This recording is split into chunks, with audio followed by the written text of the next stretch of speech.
Okay, let's dive right into this explainer.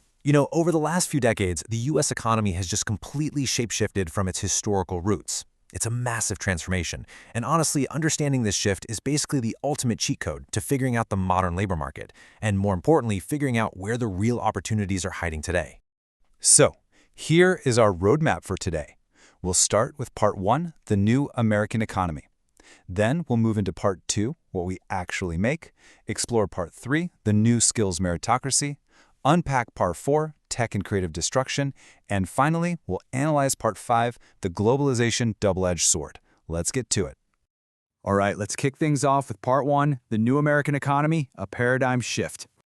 To really grasp where the labor market is today, we kind of have to look back at the sheer scale of the contrast. Historically, the US was deeply rooted in this low-skilled, manufacturing-heavy economy. You picture the big traditional factories, right? But today, it is a total paradigm shift. We have completely transitioned into a high-skilled, highly diversified service economy. Which naturally brings us to Part 2, what we actually make, goods and services, today. So think about this. If basic manufacturing, things like clothing or everyday electronics, has largely moved to places like Bangladesh, Vietnam, or China, what exactly are we producing here domestically? Well, today, the U.S. focuses heavily on high-value products.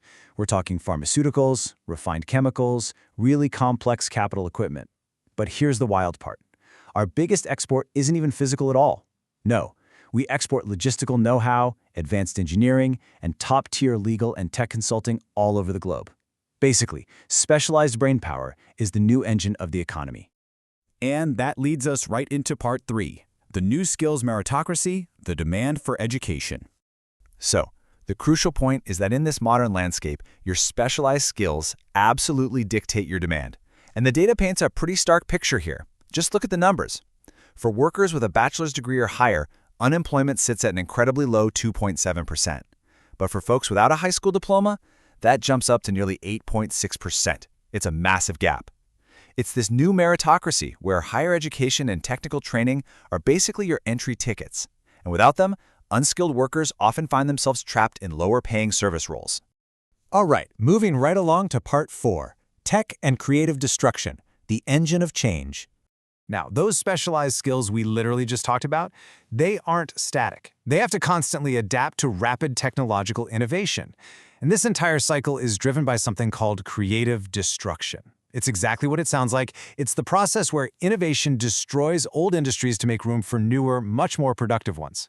Over the long run, it dramatically increases our overall standard of living, but man, in the short term, it severely disrupts existing markets.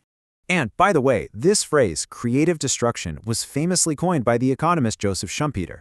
It is absolutely the foundational concept for understanding why our labor market is just so incredibly dynamic, and yeah, sometimes pretty volatile. Let's actually ground this in reality for a second. Think about typewriter repair. At one point in time, that was a super reliable profession. People needed typewriters fixed. That is, until personal computers came along and wiped the profession off the map completely. The PC was incredibly productive for society as a whole, right? But it was an absolute meteor strike for the typewriter industry. And look, this brings a very real human cost, which economists call structural unemployment. This is the kind of job loss that happens when workers' skills become completely obsolete. They require extensive retraining just to get back into the market. And modern tech shifts are often accelerated by these network effects. Think about digital communication. Once it reached critical mass and everyone was using it, older communication tech became nearly useless practically overnight. The workers tied to those old technologies, they face structural unemployment until they can fundamentally retrain. It's tough. Which brings us to our final pillar, Part 5, the globalization double-edged sword, international competition. Moving manufacturing overseas fundamentally alters our domestic reality, and it is so vital we examine both sides of the coin here objectively. On a systemic level, competing against non-unionized, low-wage foreign labor has genuinely weakened the bargaining power of American unions, and it has contributed to rising domestic income inequality. That is a real challenge.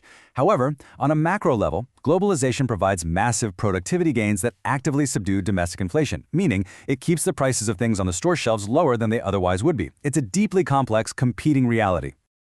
Now, this brings us to another really fascinating aspect of international economic shifts. Consider this question. Does immigration only increase the supply of labor? Take a second to really think about that.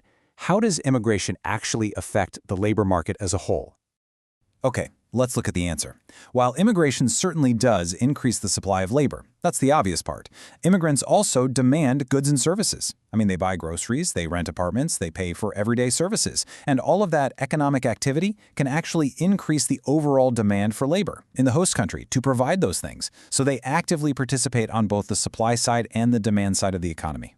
To wrap up this explainer, I really want to leave you with a final, provocative thought to chew on. How is creative destruction affecting an industry right now, today? And what kind of retraining will those workers actually need?